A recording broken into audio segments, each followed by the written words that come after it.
Hello my dear students and welcome back to the channel. आज के class में हम पढ़ेंगे एनईपी सेमेस्टर 1 का पेपर कॉस्ट अकाउंटिंग। पिछले वीडियोस के अंदर हम लेबर टॉपिक शुरू किए थे, जहां पे हम देखे थे what is labour, what is called as direct labour, indirect labour क्या होता है, आइडल टाइम का क्या ट्रीटमेंट होगा। आज के क्लास में हम पढ़ेंगे ओवर टाइम के बारे में। But before we start the video you can check the description में एक ऐप का लिंक है। ऐप को डाउनलोड करो, रजिस्टर करो और complete videos, notes, practice sets, important question सब कुछ अवेलेबल होगा। कुछ ग्रुप्स के भी लिंक है, टेलीग्राम चैनल का लिंक है, उसको भी ज्वाइन कर लेना। वहां पे तुमको टाइमली अपडेट्स मिलता रहेगा। क्लियर? तो स्टार्ट कर दे वीडियो को। टॉपिक है over time wages. Over time का मतलब होता है नॉर्मल टाइम से एक्स्ट्रा टाइम काम करना। तो जब कोई एक वर्कर एक्स्ट्रा टाइम काम करता है तो उसको वेजेस भी एक्स्ट्रा मिलना चाहिए, राइट? जैसे कि फॉर एग्जांपल एक वर्कर को पर आवर हम लोग सोच लो 10 रुपया देते हैं, ठीक है? तो अगर वो ओवर टाइम कर रहा है, 1 घंटा एक्स्ट्रा काम कर रहा है, तो ओवर टाइम में हम उसको 10 से ज्यादा देंगे। 10 तो देंगे ही, 10 से ज्यादा देंगे। नॉर्मली इंडस्ट्री में डबल देते हैं, तो 20 रुपीज देंगे हम per hour for the over time, right? तो नॉर्मल जो रेट है वो है 10 रुपीज पर आवर। ठीक है, अगर वो ओवर टाइम काम कर रहा है तो ओवर टाइम में हम उसको 20 रुपया दे रहे हैं। तो ये जो ओवर टाइम में हम पैसा दे रहे हैं, इसका क्या ट्रीटमेंट होगा, ये कैसे कैलकुलेट किया जाता है, ये हम लोग पढ़ेंगे आज के क्लास में। ठीक है, देखना। The worker sometimes have to work for an extra time over and above the normal hours of work. Worker in India have to be paid double the rate for overtime work. मतलब अगर normal our का 10 रुपया मिलता है तो over time में जो काम करेंगे उसमें 20 रुपया मिलेगा per hour, right? This act also lays down that worker is entitled to over time when he works for, ध्यान से देखना, इसका क्वेश्चन भी देखेंगे हम। एक दिन में अगर वो 9 घंटा से ज्यादा काम किया तो, नॉर्मली तो 8 घंटा का होता है, बट अगर 9 घंटा भी कर लिया तो ठीक है, ओवर टाइम नहीं होगा। ठीक है, अगर 9 घंटा से ज्यादा काम करता है तो फिर जो एक्स्ट्रा काम किया वो ओवर टाइम है। या फिर अगर एक वीक में 48 आवर्स से ज्यादा काम किया तो भी वो ओवर टाइम होगा। क्लियर है ये? तो या तो दिन में 9 घंटा से ज्यादा या फिर वीकली 48 आवर्स से ज्यादा काम किया, तब उसको हम ओवर टाइम बोलेंगे, राइट? और वो ओवर टाइम का हम उसको डबल पैसा देंगे। नॉर्मल आवर्स का जितना देते हैं ओवर टाइम का डबल देंगे। क्लियर है? A rigid control must be exercised over the workers because there is a tendency among the workers to miss the work during the usual hours deliberately. जानबूझ के धीरे धीरे काम कर रहा है ताकि ओवर टाइम करना पड़े और ओवर टाइम में डबल पैसा मिले, राइट? जैसे तुम लोग करते हो, दिन भर घूम रहे हो, बिल्कुल पढ़ाई लिखाई नहीं किया, दिन भर घूमे दोस्तों के साथ, एकदम मजा मस्ती किए, जो पढ़ने का टाइम है उसको पूरा वेस्ट किए, और रात को 12 बजे बुक लेके बैठे हो पढ़ेंगे। तो मम्मी देख रही है, अरे बेटा 2 बजे तक पढ़ रहा है, बहुत अच्छा, बहुत ज्यादा पढ़ रहा है, 2-2 बजे तक रात को पढ़ता है मेरा बेटा। मम्मा को क्या पता है रात को 1:30 बजे पढ़ाई शुरू हो रहा है। इफेक्टिवली कितना देर पढ़े? इफेक्टिवली 30 मिनट पढ़े, लेकिन दिखने में क्या लग रहा है कि रात का 2 बजे तक पढ़ाई कर रहा है, लेकिन हो क्या रहा है? 1:30 से 2, आधी घंटा पढ़ाई हो रहा है, राइट? तो ये आधी घंटा का जो ओवर टाइम कर रहे हो, आधी रात को बैठ के पढ़ रहे हो, क्या ये जरूरत था? नहीं, ये जरूरत नहीं था। अगर तुम दिन में टाइम वेस्ट नहीं किए होते तो ये ओवर टाइम का जरूरत नहीं पड़ता, राइट? तो यहां पर भी कंपनी को भी ध्यान देने का जरूरत है कि कहीं वर्कर ऐसा ना करे कि नॉर्मल टाइम में काम नहीं कर रहा, डेलिबरेटली काम को मिस कर रहा है जानबूझ के, ताकि ओवर टाइम करना पड़े और ओवर टाइम में डबल पैसा मिलेगा, right? The causes of overtime work must be found out and only in case of emergency or extra load of work this practice should be followed. तो हमेशा reason find out करना चाहिए कि over time क्यों करना पड़ रहा है, और अगर जरूरी है तो ही ओवर टाइम करवाना चाहिए, वरना ओवर टाइम अवॉइड करना चाहिए। क्लियर है? तो ओवर टाइम कैसे कैलकुलेट होगा? दो चीज चेक करना रहता है, पर डे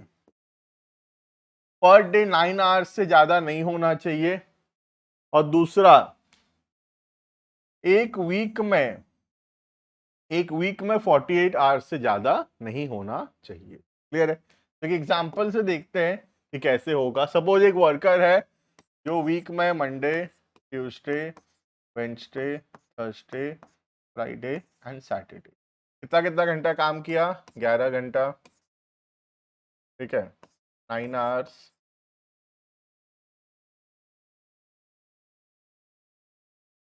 9 आवर्स, 10 आवर्स के बाद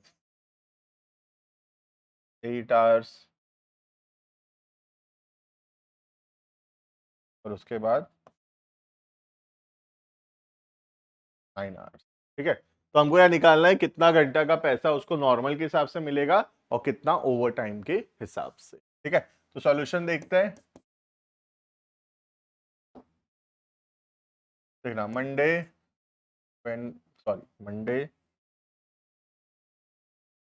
Tuesday, Wednesday, Thursday, Friday, Saturday. ठीक है, मैं एक कॉलम बना लेता हूं नॉर्मल आवर्स का और दूसरा बना लेता हूं ओवर टाइम आवर्स का। ठीक है, सबसे पहला मंडे 11 घंटा काम किया है, दिन में तो 9 घंटा से ज्यादा नहीं करवाना है काम, तो normal 9, over time 2। Right, next Tuesday को 9 घंटा काम किया, 9 घंटा तो ओके है, 9 घंटा तो काम कर सकता है, कोई प्रॉब्लम नहीं है, ओवर टाइम 0। वेंसडे को भी 9 घंटा काम किया है, 9 घंटा is okay, no problem, over time 0।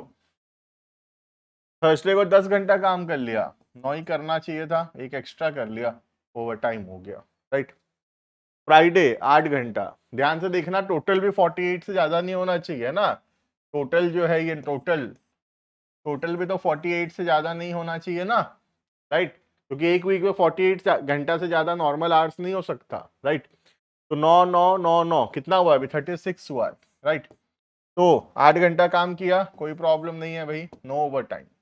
अभी टोटल कितना हो गया? 9 9 9 9, 36 और 8, 44 आवर्स कर चुका है नॉर्मल। राइट, लास्ट दिन 9 घंटा काम किया, लेकिन 44 तो ऑलरेडी कर लिया था, तो नॉर्मल तो सिर्फ 4 ही बचा है, बाकी 5 जो होगा वो ओवर टाइम, तो टोटल ओवर टाइम हो गया 8 आवर्स। बात समझ में आ रहा है? तो दो चीज चेक करना है, पर डे 9 आवर्स से ज्यादा नहीं होना चाहिए, पर वीक 48 आवर्स से ज्यादा नहीं होना चाहिए नॉर्मल आवर्स। क्लियर है? तो यहाँ पे जब 48 हो गया, 4 लिखते ही यहाँ पे 48 हो गया। राइट, टोटलिंग मारो ना, देखो 9 9 9 9, 36, 8, 44 और 4, 48 हो गया, तो यहाँ सिर्फ 4 आएगा, बाकी जो 5 है, ये 5 जो होगा ये ओवर टाइम होगा। क्लियर है? तो नॉर्मली 48 आवर्स का नॉर्मल रहा, और बाकी जो टाइम बच गया उसका 8 आवर्स का वो ओवर टाइम किया है। ठीक है, इसमें तो नॉर्मल वेजेस मिलेगा, ये 8 घंटा का डबल वेजेस मिलेगा, डबल मिलेगा। अगर 10 मिलता है पर आवर तो 20 रुपया मिलेगा, 8 घंटा के लिए 20 रुपया मिलेगा। क्लियर है? तो this is the calculation of over time, over time का कैलकुलेशन हो गया। क्या ट्रीटमेंट होगा ओवर टाइम का देखते हैं। देखना, over time work increases the cost of production significantly because as stated before the hourly rate is significantly higher for over time.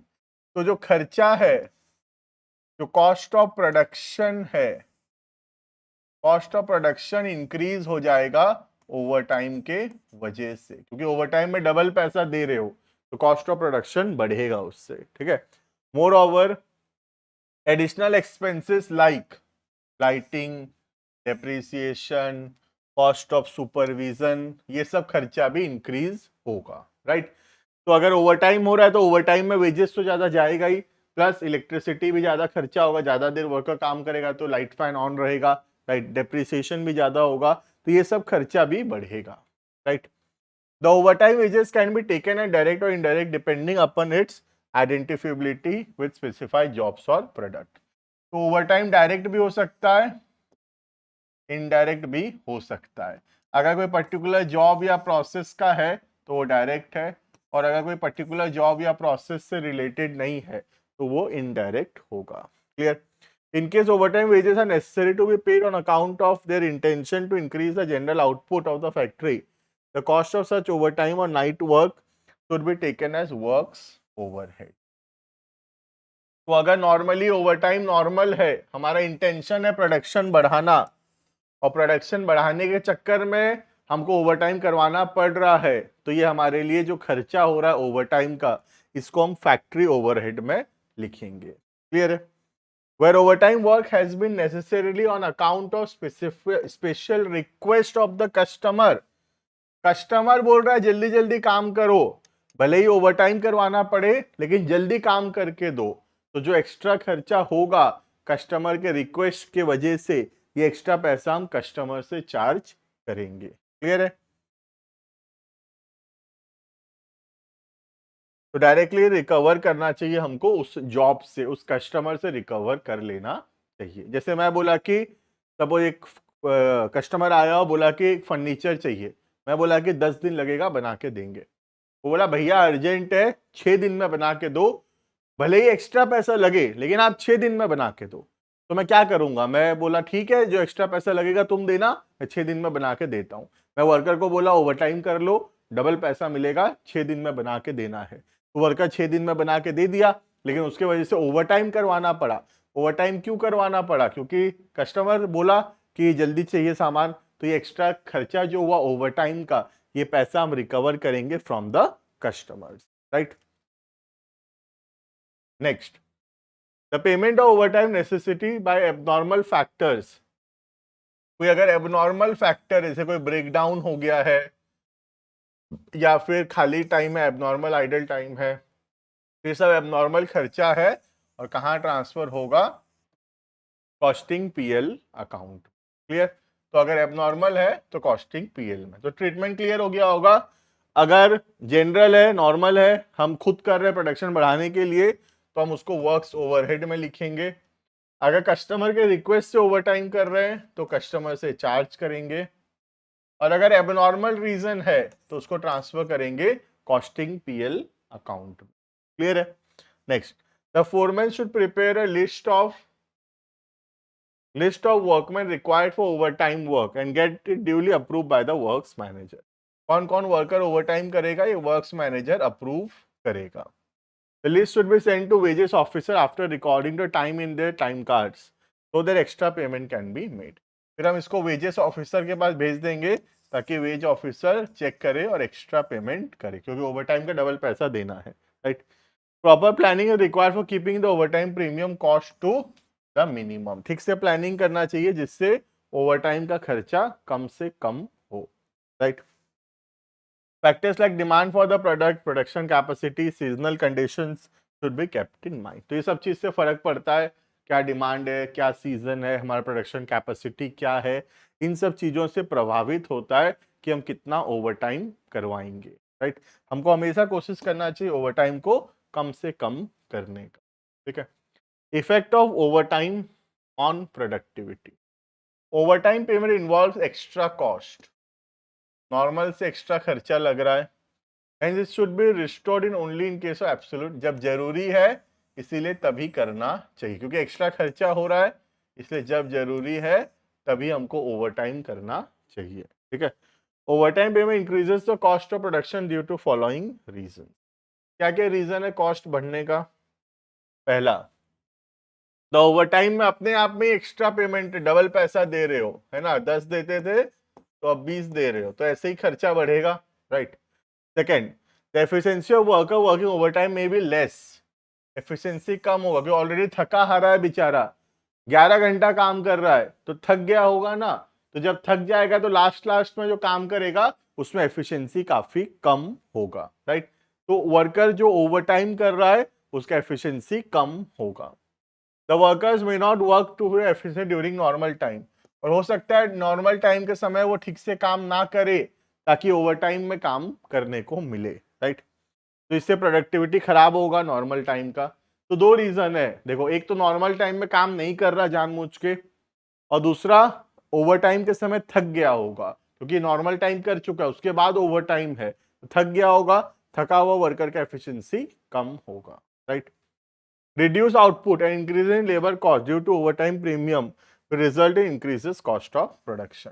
इससे खर्चा बहुत बढ़ेगा, क्योंकि आउटपुट तो उतना बढ़ेगा नहीं, थका हुआ है, लेकिन पैसा डबल देना है, तो पैसा डबल और प्रोडक्टिविटी आधा, तो बहुत महंगा पड़ेगा ओवर टाइम, क्योंकि वर्कर थका हुआ है, वो तो एफिशिएंटली काम नहीं कर पाएगा, लेकिन हम डबल पैसा दे रहे हैं उसको, तो पैसा डबल दे रहे हैं और एफिशिएंसी आधा हो रहा है, तो बहुत महंगा पड़ जाएगा ये, राइट।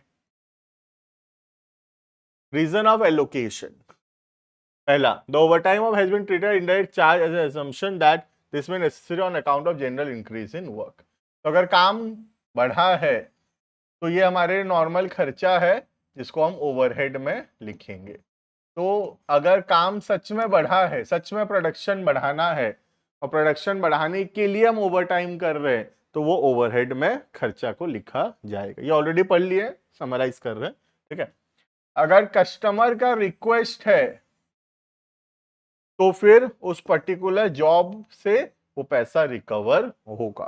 कस्टमर बोल रहा है कि जल्दी दे दो, भले ही एक्स्ट्रा पैसा मैं दे दूंगा, तो ओवरटाइम का पैसा कस्टमर से लेंगे, राइट। और तीसरा है, अगर कोई एबनॉर्मल सिचुएशन है, जैसे कि मशीन खराब हो गया या ऐसा कोई एबनॉर्मल सिचुएशन है, तो ओवरटाइम का खर्चा कॉस्टिंग पीएल में जाएगा। क्लियर है? तो 3 ट्रीटमेंट हो गया ओवरटाइम का। पहला, अगर ओवरटाइम नॉर्मल है तो उसको ओवरहेड मानेंगे। सेकेंड, कस्टमर का रिक्वेस्ट है तो कस्टमर से रिकवर करेंगे। और तीसरा, अगर एबनॉर्मल रीजन है ओवरटाइम का, तो जो खर्चा होगा ओवरटाइम का उसको कॉस्टिंग पीएल में ट्रांसफर करेंगे। क्लियर है? तो this is all about treatment of overtime premium. Clear है? तो मिलते हैं नेक्स्ट क्लास के अंदर, आगे के टॉपिक्स को कंटिन्यू करेंगे। अभी के लिए इतना। Thank you and bye bye.